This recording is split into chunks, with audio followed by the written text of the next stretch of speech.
Yes, I am going to talk about the battle pass, the progression system, the event pass, the item shop, and the UI, but I'm gonna be giving some constructive criticism.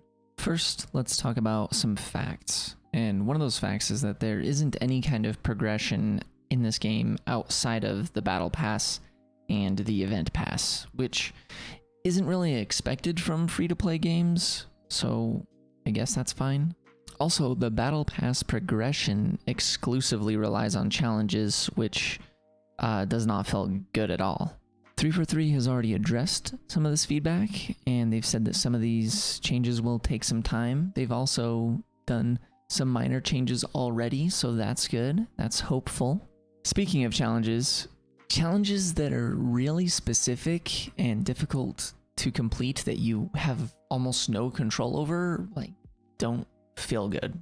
And they're crazy. Last week, I had a weekly challenge that said I needed to get 20 kills with a Wraith.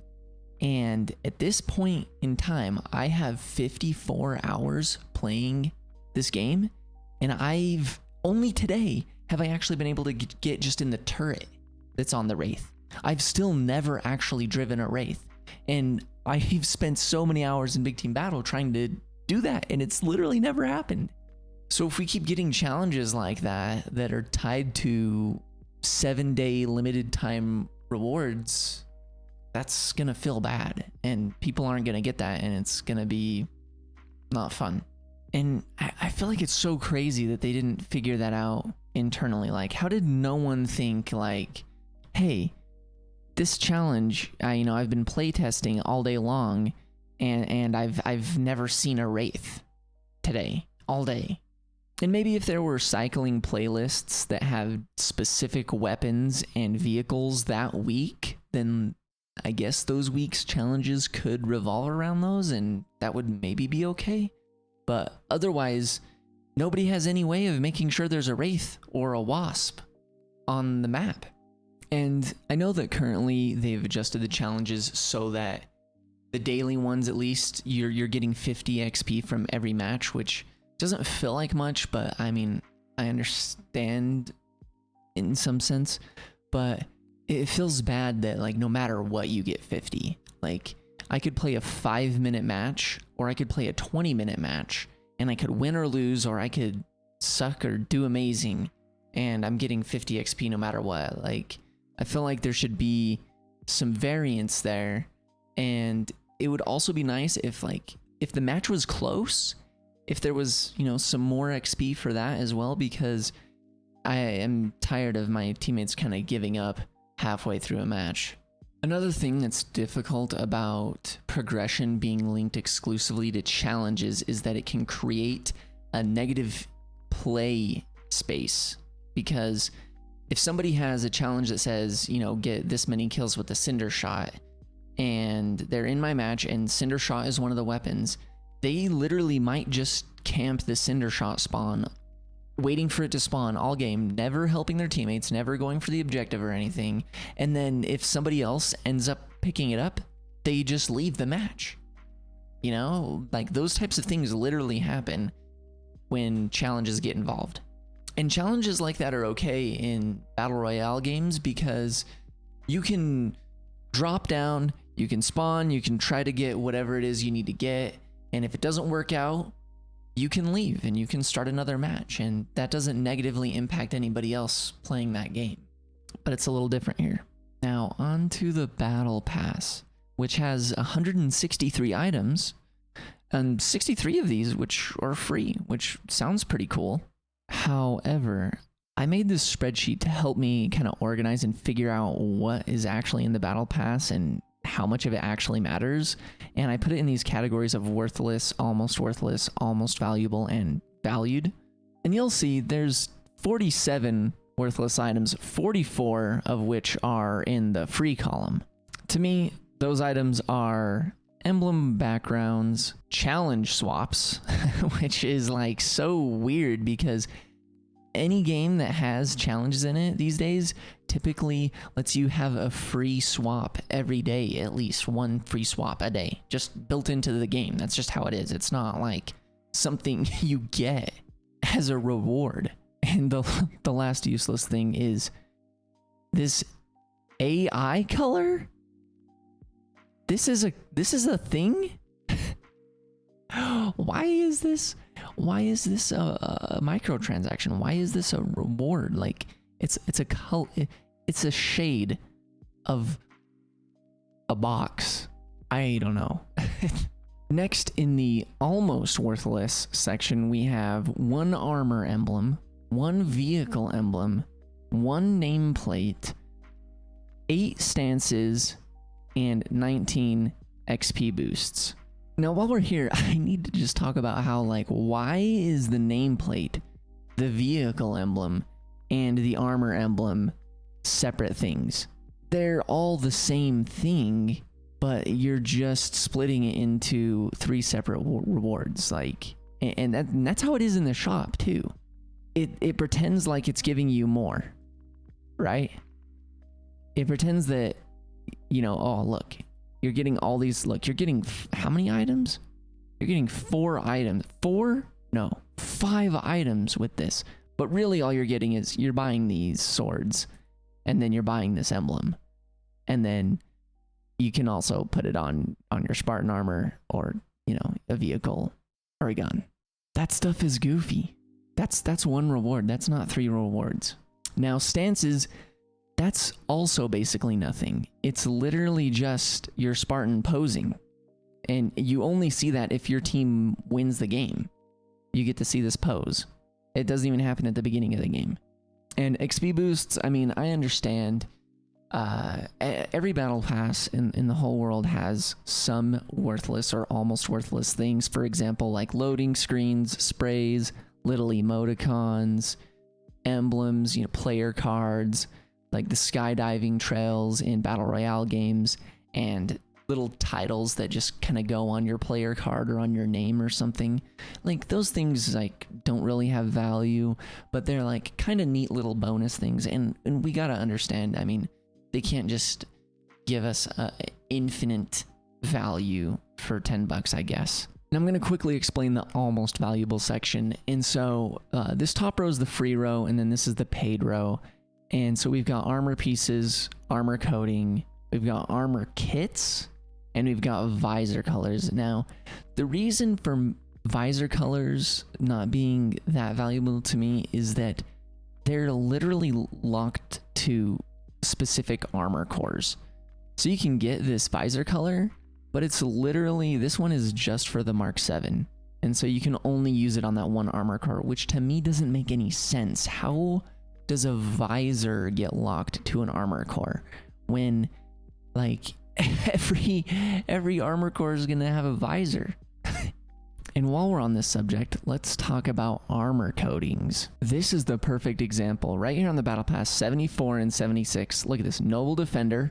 This is Mark 5 only, okay? And then this one, Mark 7 only. But it's literally this basically the same thing.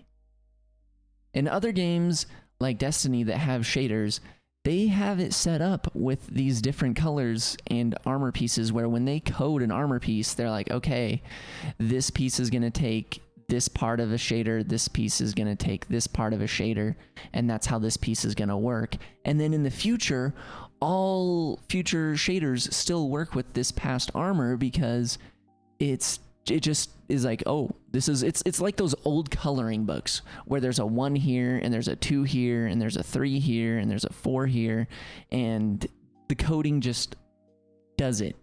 But there's no reason that this coding should be only for Mark 7 and this one for Mark 5, and neither of these can work with the new Yori event armor.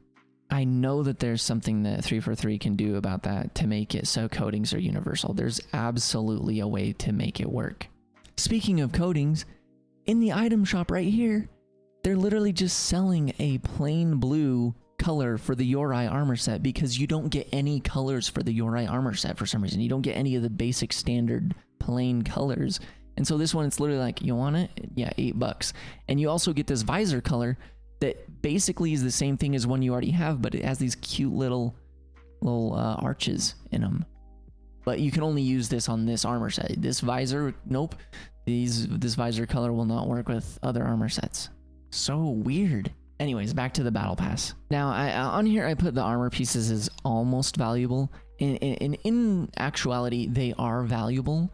But the reason I put them over here is because what is so incredibly silly is for some reason, they think that it's cool to be like, all right, right, you know, we got your left shoulder pad over here. And then over here, this separate reward, we've got your left shoulder pad. It's the same exact shoulder pad, but it's just this one goes on the left side. This one goes on the right side. This one goes on the left side. And yeah, that's 2 rewards. But I mean, not really though, right? So in reality, I mean, like at least like 30 of these armor pieces are actually, you know, valuable. The rest of these are pretend rewards. Also on here on almost valuable, we have these armor kits. Now, the reason I have these as almost valuable is because basically along the road of the battle pass, you earn these pieces. Like you earn all the things that make this armor kit, and you earn all the things that make this armor kit. And I mean, I guess it's kind of cool that it's like a preset thing, and you can just go to your customization and you can click armor kit June and you look like June. But it's like literally locked in, and then you can't change the coding or do anything else on it. And you actually did already earn all the other pieces. So if you did want to look like June, you could just basically do that yourself anyways, because you earned all the other pieces. So it's not really like a reward. It's like almost a reward, which is why it's in the almost valuable section. And really quickly in the last section, we've got the obvious things that are cool, like the effect set, the armor effect, the kill effect. Those things are really cool. You get an armor core, which is just at tier 1 in the battle pass. I mean, you know, obviously that's pretty cool. Getting a whole brand new AI seems pretty cool. You know, that seems valuable. And yeah, the effect sets, I mean, sure, it is kind of awkward. It does look like it's running at 10 frames per second. But I mean, they are cool. And so, I mean, they seem valuable to me. All right, let's move on to the Tanari event. All right, I keep saying Tanari. It's Tenrai. This event is really weird because you'll notice it doesn't have a progress bar like the battle pass does. And it's because you literally can only level it up with event challenges. And eventually you run out of event challenges. Like they don't give you any more event challenges. And I'm at level 7 on here, which is, you know, supposed to be a level 30 pass. But the communication is weird because on social media and everywhere, it makes you think that you can actually earn these this week. This is a 7-day event. It makes you think that you can earn these, but you can't. Unless, I mean, maybe they meant for us to be able to, but it's not working. And you'll notice on here too that it says week 1 is November 23rd. Week 2 is January 4th. Week 3 is February 1st. Like, does that mean like basically I'm on pause now and I need to wait until January 4th to start earning some of these other things? And where's that gonna get capped at? And then I have to wait till February 1st to earn the rest of this? That seems really weird. It's unfortunate that there isn't just a playlist or something that I can play that just earns me event progress, or just a way for me to play anything and earn event progress. If this event is operating the way that they intended, I really wish that they would have just said, hey, you know, there's these 7 rewards to earn this week, and then like don't even show us the rest of these, and instead just have a little thing that says more coming January 4th.